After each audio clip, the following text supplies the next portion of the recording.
Eh bien salut tout le monde, c'est AZK. Aujourd'hui je vais vous parler un petit peu de Fraxtal. J'avais abordé cette blockchain récemment dans une vidéo, dans un live, je m'en souviens plus, peu importe. Et quand j'avais parlé de cette blockchain, j'avais dit qu'il y avait 2-3 pools de stablecoins sympathiques, mais que le problème autour de Fraxtal, c'était du côté du bridge.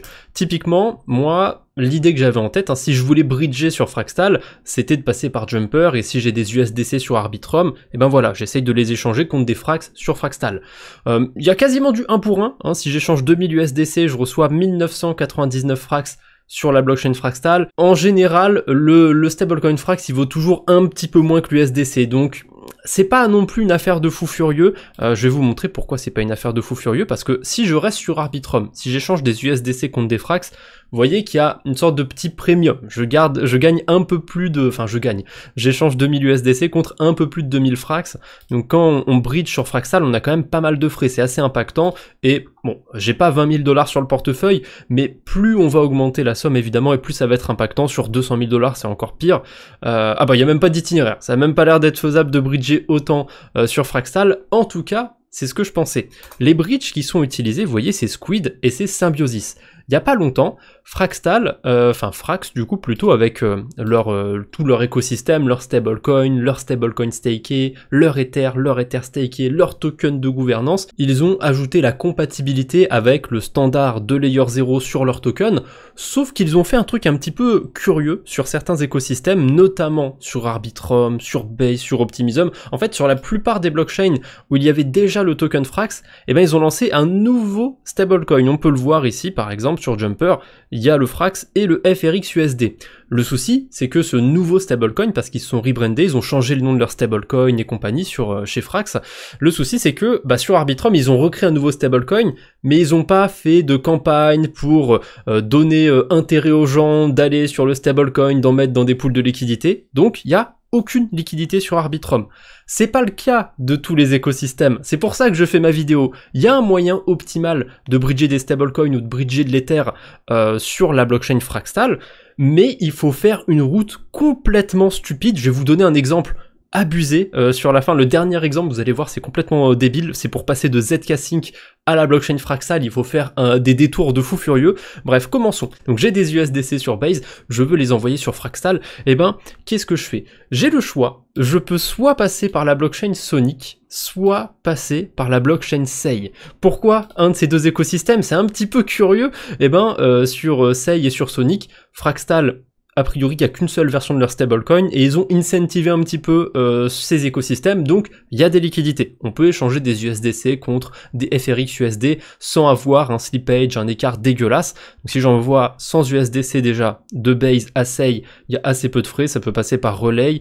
Qu'est-ce que j'ai du côté de Sonic? Est-ce que c'est un peu mieux chez Sonic? Ouais, c'est exactement la même chose en termes de frais. Je vais passer par Sonic. Sei, je me le garde pour après, pour quand je vais bridger un petit peu d'Ether. Vous allez voir, ça va être une route bien compliquée, bien alambiquée. Donc, je bridge une première fois de Base à Sonic. Donc, j'échange mes USDC de Base vers Sonic. Donc, je signe ma petite approbation. D'ailleurs, je vais vous faire une simulation. Si j'avais fait le bridge d'un seul coup, si j'étais parti d'USDC à Frax sur Fraxtal, combien, voilà, j'aurais perdu 5 centimes en quelque sorte. J'aurais reçu 99,95 Frax. Je suis sûr que je vais avoir mieux avec le chemin que je vais prendre. Pour l'instant, ça commence bizarre. Je passe sur une autre blockchain. Ok. Allez, c'est toujours pas approuvé. Normalement, ça va vite, les transactions sur Base. J'ai pas envie de faire trop de coupures. Je sais déjà qu'il y en aura dans cette vidéo parce que j'ai bafouillé et tout. Mais j'ai pas envie de faire 15 000 coupures non plus. Dès que j'ai mes USDC sur Sonic, je vais rester sur Jumper et je vais bêtement échanger mes USDC contre des FRX USD une fois là-bas. Ok, c'est bon, j'ai mes USDC. Tac, Sonic. Est-ce que je peux le trouver comme ça en descendant? Bon, j'ai la flemme, je vais taper le nom du coin. FRX USD. Et là, si je les échange, je récupère quasiment la même quantité que si j'avais bridgé directement en une seule transaction en quelque sorte avec Squid sur Fraxtal, mais c'est très aléatoire. Au moment où je fais cette vidéo, croyez-moi, le bridge, il a un taux très favorable. Des fois, c'est bien pire que ça. Des fois, en envoyant 100 $, on reçoit à peine 99 fracs. En fonction des liquidités sur le AXL USDC, ça peut créer des décalages. Donc là, c'est plutôt favorable, mais croyez-moi que dans la plupart du temps, c'est pas favorable. J'ai essayé de bridger 2-3 fois déjà sur cet écosystème, et c'est rarement le chemin le plus favorable. Donc, là, j'ai des FRX USD, mais je suis pas encore sur Fraxtal, je suis sur Sonic. La dernière étape, une fois que j'aurai ces stablecoins sur Sonic, eh bien, ça va être de les bridger. Et pour les bridger, je vais passer par Layer 0, et on peut directement utiliser le site de Frax pour faire ça. Donc il faut que je cherche la blockchain Sonic, elle est là, le Frax USD, je choisis le Frax USD sur la blockchain Fraxtal, la blockchain qui m'intéresse, ouais, blablabla, j'ai compris. Tac, je signe, je confirme, et c'est bon. Là, j'ai mes stablecoins sur la blockchain Fraxtal. Maintenant, un exemple un peu plus alambiqué, encore plus compliqué. Alors, je vais juste sauter une étape, je vais pas partir de ZK Sync, mais je vais vous montrer ce que ça donne si jamais je voulais partir de ZK Sync pour recevoir du Frax sur la blockchain Fraxtal. Admettons que je veuille envoyer, peut-être pas 100 $, une quarantaine de dollars. Il y a 5% de perte si j'utilise Symbiosis, si j'utilise Jumper en une seule transaction pour passer de ZK Sync à Fraxtal. Qu'est-ce que c'est la route pour passer de ZK Sync à Fraxtal? Vous allez voir, c'est complètement débile. Il faut d'abord que j'envoie mes Ethers sur une blockchain qui va me permettre de bridger sur Sei ou sur Sonic tranquillement. Plutôt sur Sei, parce que il y a moins de frais quand on va bridger de l'Ether, il y en a même quasiment aucun.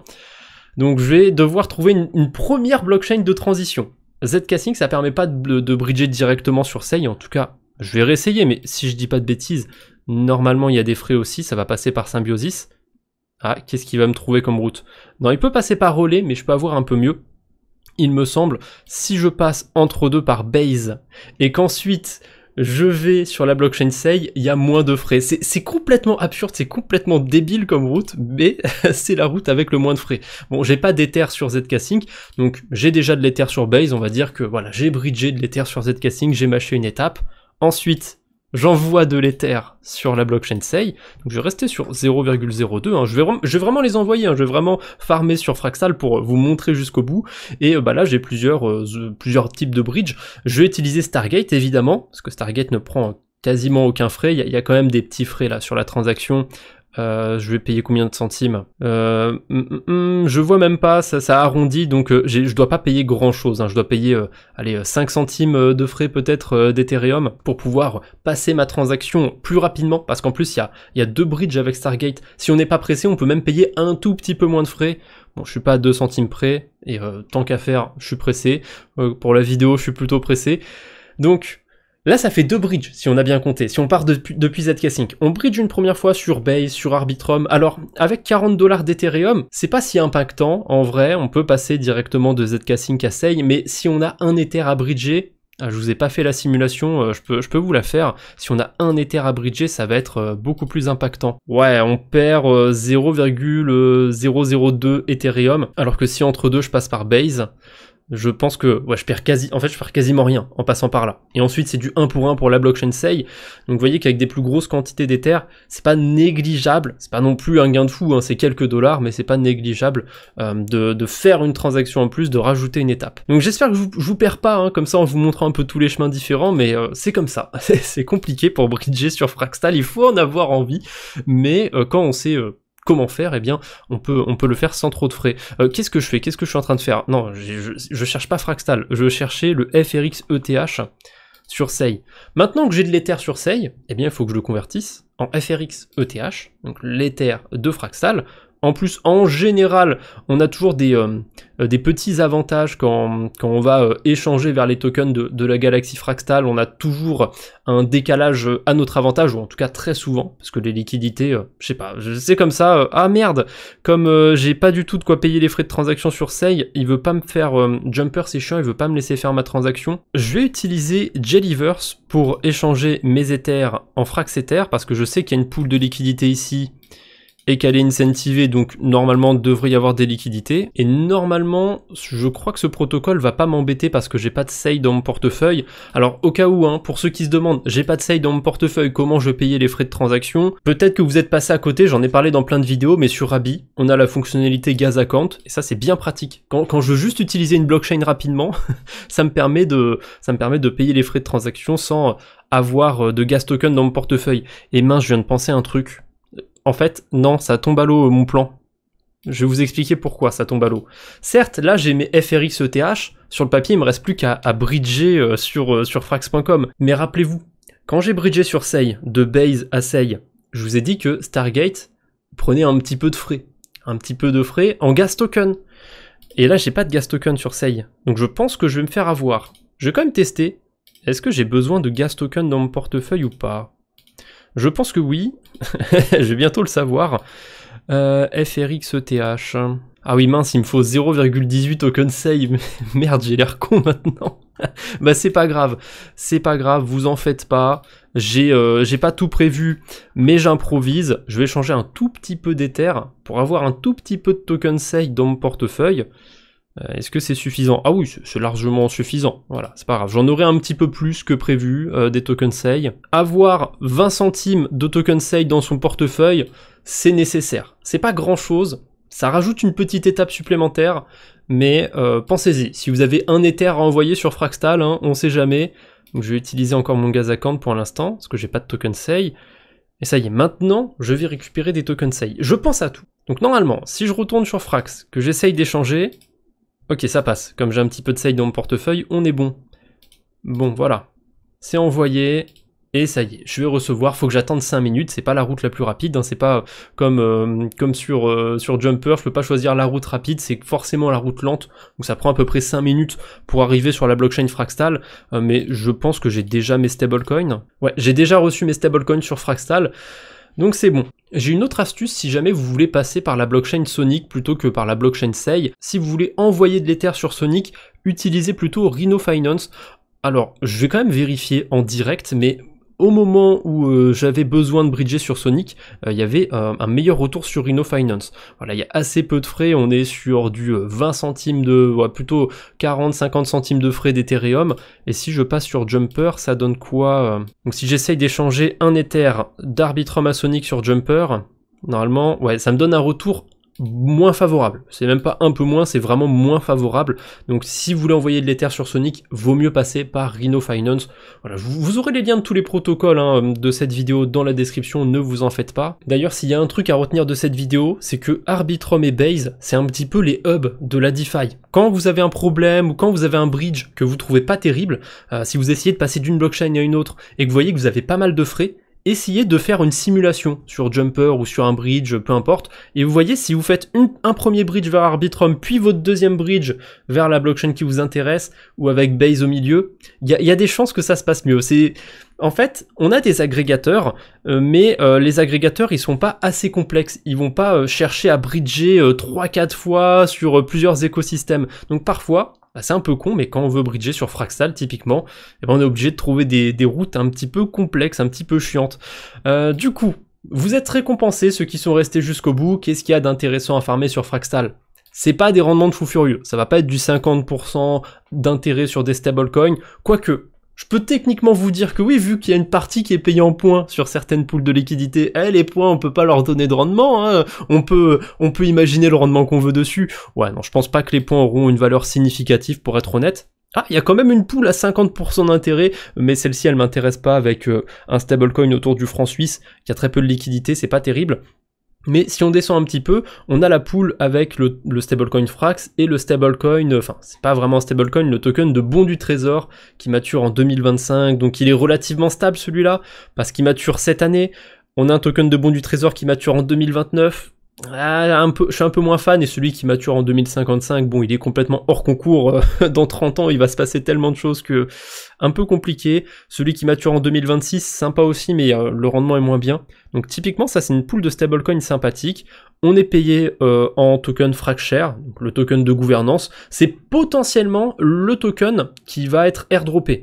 Fractal, soit ils vont créer un nouveau token, soit ils vont airdropper en token FracShare, c'est écrit dans la documentation, faudrait que je rejette un œil dans la documentation de Fractal, il y avait des trucs intéressants, et en plus de ce rendement, bah il y a un beau multiplicateur sur les points, x20, donc ça vous permet de gagner plus de points que si vous étiez sur une autre pool, typiquement sur la pool au-dessus là, qui a l'air sexy parce qu'elle a un plus gros rendement mais très peu de liquidité, bah celle-ci elle donne pas de points, enfin si elle donne des points de l'émetteur je suppose du stablecoin, mais s'ils ont réussi à avoir 80 000 $ de TVL, je pense pas que les points aient une énorme valeur, alors que ceux de Fractal, bon, il y a quand même, mine de rien, il y a quand même 50-60 millions je crois de TVL sur leur écosystème, c'est pas si mal.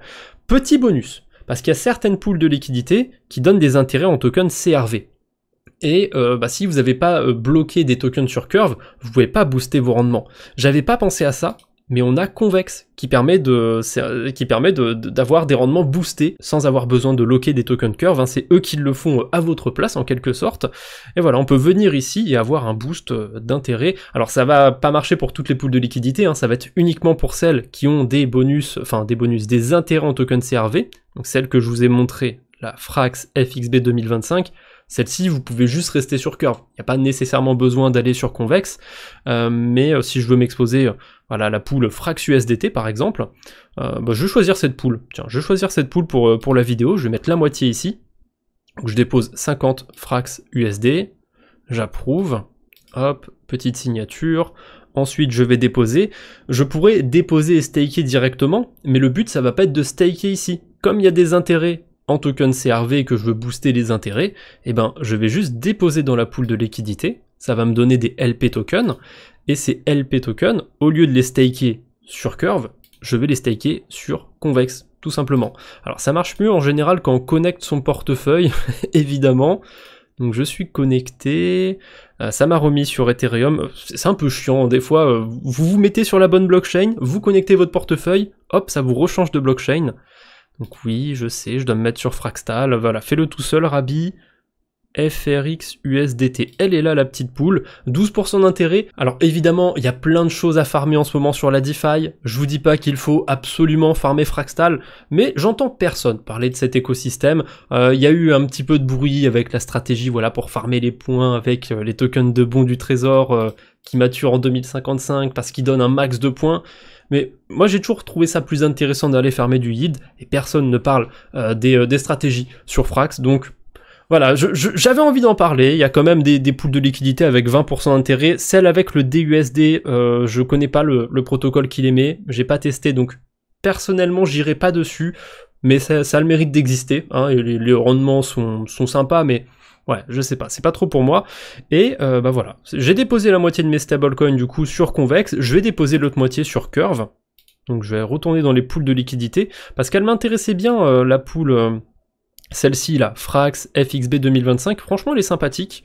Hop, je vais déposer mes stables dedans. Ah, faut que je fasse attention, il y a du slippage quand on dépose. Je crois que je sais pourquoi il y a du slippage. Ouais, le FXB 2025, il est sous-représenté en sous-effectif dans la pool de liquidité, mais j'ai été voir sur le site de Frax, on peut directement s'exposer au token de bons du trésor. Le souci, c'est que ils ont fait une pirouette à la usual, je sais pas pourquoi, sur le token de bons du trésor de 2025, ça s'échange en 1 pour 1, alors que c'est pas censé être le cas, c'est censé s'échanger c'est censé valoir 99 centimes à peu près le FXB 2025, peut-être même un petit peu moins. Ça me rappelle du coup un petit peu ce qui se passe du côté de chez Usual, hein, où ils ont vendu un token backé par des bons du trésor, qui est pas un stablecoin, mais qui s'échangeait en 1 contre 1 avec leur stablecoin.